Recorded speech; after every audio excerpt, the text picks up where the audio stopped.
안녕하십니까. 2022년 2월 16일 수요일 장애인 생활신문 읽어주는 뉴스 시작합니다. 오늘의 장애인 생활신문 읽어주는 뉴스 4건입니다.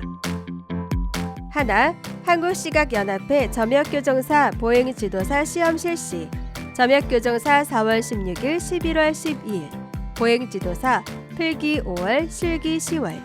둘, 인천광역시 코로나19 재택치료 의료상담센터 10곳으로 확대. 기존 6곳에서 4곳 추가 지정. 관리지역별 24시간 상담 서비스. 일반관리군 대상 기초의료상담. 필요시 의약품 처방 실시. 셋, 국립장애인도서관 장애인 독서문화 프로그램 운영기관 공모. 3월 10일까지 접수. 공공장애인도서관 50곳. 특수학교 학급 10개교. 넷, 4월부터 만 7세에서 만 8세 미만까지 아동수당 대상 확대. 만 7세 생일 지나 중단 경우 다시 신청하지 않아도 지급. 복지부 사전 신청 기간 운영.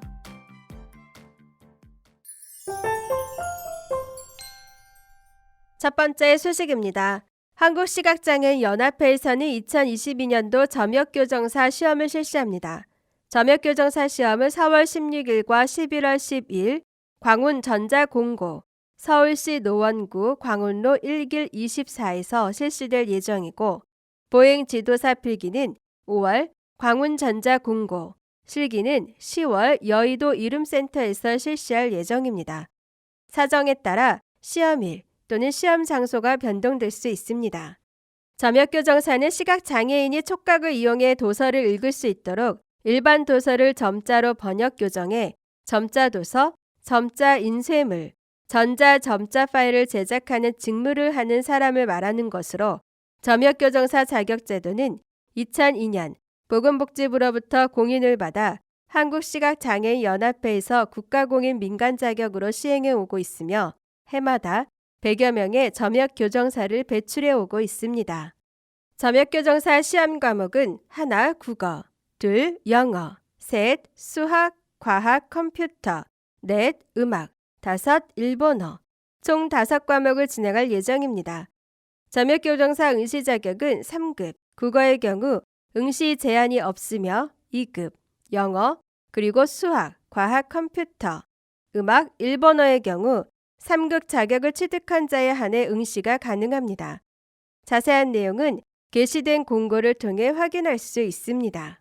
보행지도사는 시각장애인이 안전하고 독립적으로 보행할 수 있도록 지도하는 사람을 말하는 것으로, 보행지도사 자격제도는 한국시각장애인연합회에서 2020년까지 한국직업능력개발원의 민간 자격으로 등록돼 시행했으며, 2021년 보건복지부로부터 공인을 받아 국가공인 민간 자격으로 시행했습니다.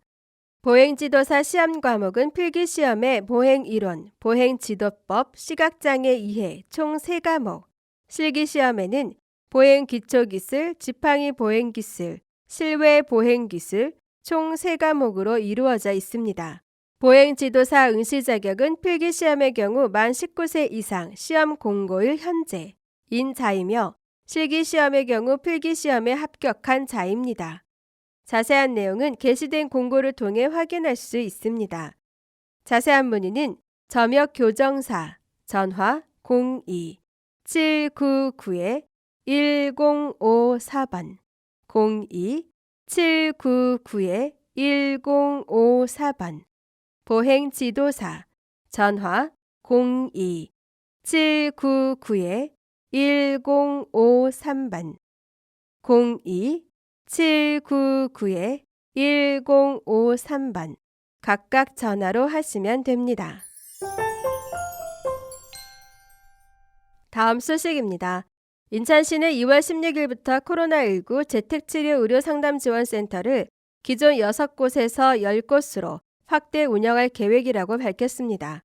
앞서 시는 정부의 코로나19 재택치료 방식 개편으로 유선 모니터링 대상에서 제외된 일반 관리군, 재택치료자의 상담을 돕기 위해 지난 2월 10일부터 의료기관 6곳을 재택치료 의료상담지원센터로 지정하고 각 상담센터별로 의사 2명과 간호사, 3명에서 5명의 의료 인력을 배치해 24시간 상담 서비스를 지원하고 있습니다. 시는 재택치료자 증가에 따라 보다 원활한 상담을 지원하고자 기존 6곳 외에 의료기관 4곳과 협의를 거쳐 상담센터를 추가 운영하기로 했습니다. 4곳 중 검단 탑병원, 중구, 동구, 미추홀구, 연수구 관리, 운영을 시작했고 현대 유비스병원, 미추홀구 관리, 인천보훈병원, 미추홀구 관리, 백병원, 동구 관리는 2월 16일부터 운영에 들어갑니다. 지난 10일 운영을 시작한 인천시 의료원, 중구, 동구, 미추홀구 옹진군 관리, 나사렛국제병원 연수구 관리, 나은병원, 남동구 서구 관리, 부평 세림병원 부평구 관리, 한림병원 계양구 관리, BS병원 강화군 관리도 기존대로 상담 서비스를 계속 제공합니다. 시는 의료기관과의 지속적인 협의를 통해 상담센터를 추가 확대해 운영할 계획입니다. 일반 관리군에 속한 재택치료자는 스스로 관리하고 진료나 상담이 필요한 경우에는 상담센터에 연락해 상담 및 비대면 처방 등을 받으면 됩니다. 원활한 상담 서비스를 위해 관리 지역별로 지정된 상담센터에 연락하는 것이 바람직하나 급한 경우 다른 지역을 관리하는 상담센터에 연락해도 상담을 받을 수 있습니다. 국립장애인도서관 관장 원종필.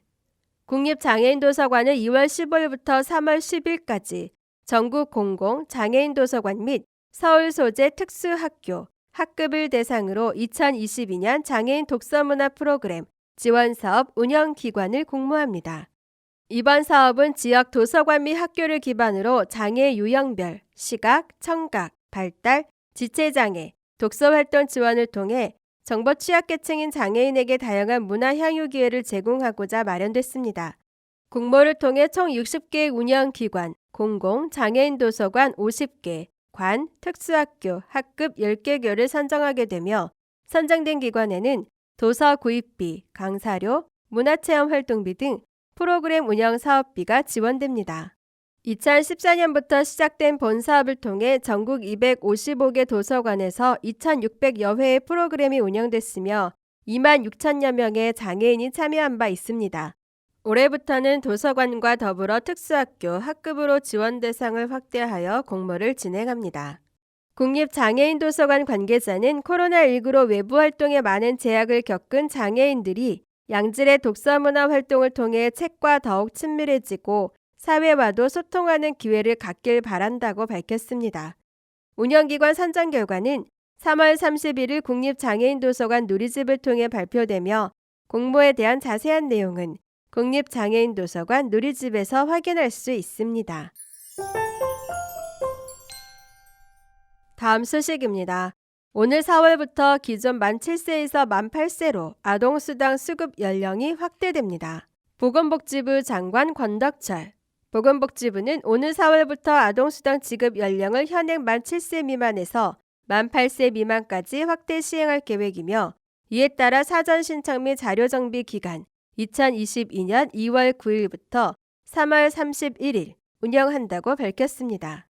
지급 연령 확대에 따라 2014년 2월생부터 2015년 3월생, 만 7세 이상부터 만 8세 미만 아동에게 아동 수당이 지급되며 해당 아동은 2022년 1월분 아동 수당부터 소급해 받을 수 있습니다.